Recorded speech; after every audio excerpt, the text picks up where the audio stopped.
Hi everyone, welcome back to my channel. हम गए थे पुरी उड़ीसा जगन्नाथ धाम के लिए और यहाँ पर हमारी ट्रेन स्टार्ट हो चुकी थी। पुरी पहुँचने के बाद हमने सबसे पहले जगन्नाथ धाम के पास में ही रूम लिया और वहाँ पर हमने कुछ देर रेस्ट किया और शाम होते ही हम चले गए थे गोल्डन बीच में।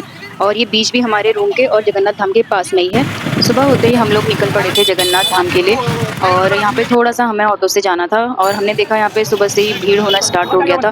बहुत ही सुंदर मंदिर है और हित्तू का यहाँ बिल्कुल मन नहीं लग रहा था क्योंकि उसे सुबह-सुबह उठाना पड़ा और वो अभी भी नींद में ही था। तो हम अंदर से दर्शन करके आ चुके थे।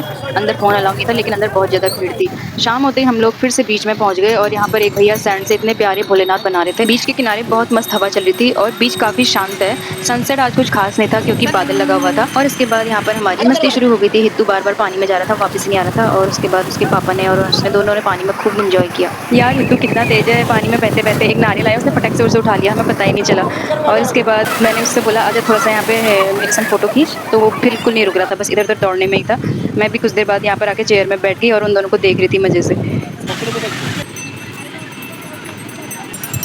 गंदी बात है, तू पूरे गीले हो चुके हो आप।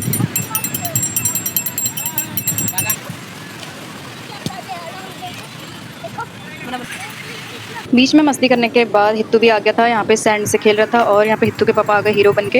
हित्तू बोल रहा है मुझे भी यहाँ पे शिवलिंग बनाना है और मज़े से सैंड से कुछ बना तो रहा था, पता नहीं बना क्या रहा था। लेकिन कुछ देर के बाद दोनों बाप बेटे फुटबॉल खेलने लग गए थे और हित्तू के कपड़े आप देखो यहाँ पे कैसे हो गए। पहले वो गीला होके आया, उसके बाद सैंड में बैठ गया तो पूरे कपड़े उसने गंदे कर दिए।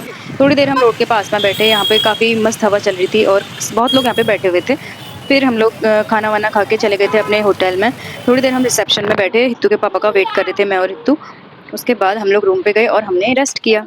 नेक्स्ट मॉर्निंग हम लोग निकल पड़े थे चिल्का लेक के लिए और हमने यहाँ पर पैकेज लिया हुआ था तो यहाँ पर हमारी बस आ चुकी थी और ये बस हमें वापस यहीं पे छोड़ने वाली थी। सबसे पहले वहाँ पे पहुँच के हमने खाई आइसक्रीम क्योंकि बहुत ही ज़्यादा गर्मी हो रही थी। हित्तू के पापा यहाँ पर बोट का टिकट लेकर आ चुके थे और फिर हम चल पड़े अपनी बोट की तरफ। तो यहाँ पर स्टार्ट हो जाती है हमारी बोट और हमें दिखाए जाते हैं क्रैब और पर्ल। फिर से हमारी बोट आगे बढ़ती है और आगे बढ़ते-बढ़ते हमें दिखते हैं बहुत ही सुंदर जलीय पक्षी जो हर एक बोट के चारों तरफ चक्कर लगा रहे थे और बहुत ही ज़्यादा सुंदर लग रहे थे। उसके बाद हमारी बोट को बीच लेक में रोक देते हैं डॉल्फिन देखने के लिए। 2 घंटा वेट करने के बाद बस डॉल्फिन की पूंछ दिखाई दी, वो भी बस हित्तू के पापा को।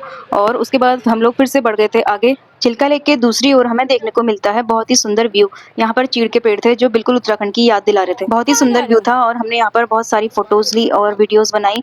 हित्तू यहाँ पर बहुत खुश हो रहा था, बस यहाँ से वहाँ दौड़ने में लगा हुआ था। उसके बाद हम लोग आ जाते हैं वापस और यहाँ से हम लोग सीधा चला जाते हैं बस से पुरी की तरफ। कुछ देर के बाद हमारी ट्रेन थी कोलकाता के लिए तो हम यहाँ पर रोड के साइड में बैठ के वेट कर रहे थे हित्तू के पापा का क्योंकि वो हमारे लिए कुछ खाने को लेने गए थे और यहाँ पे हित्तू लिख के टाइम पास कर रहा था। उसके बाद हमारा टाइम हो जाता है स्टेशन को जाने का तो हम लोग निकल पड़ते हैं स्टेशन के लिए और यहाँ पर हमारी ट्रेन भी लगी हुई थी। हित्तू को ट्रेन में मिली एक बहुत ही प्यारी दीदी जो उससे बहुत ही ज़्यादा प्यार कर रही थी और फाइनली हम लोग पहुँच जाते हैं कोलकाता। मिलते हैं नेक्स्ट वीडियो में, बाय बाय।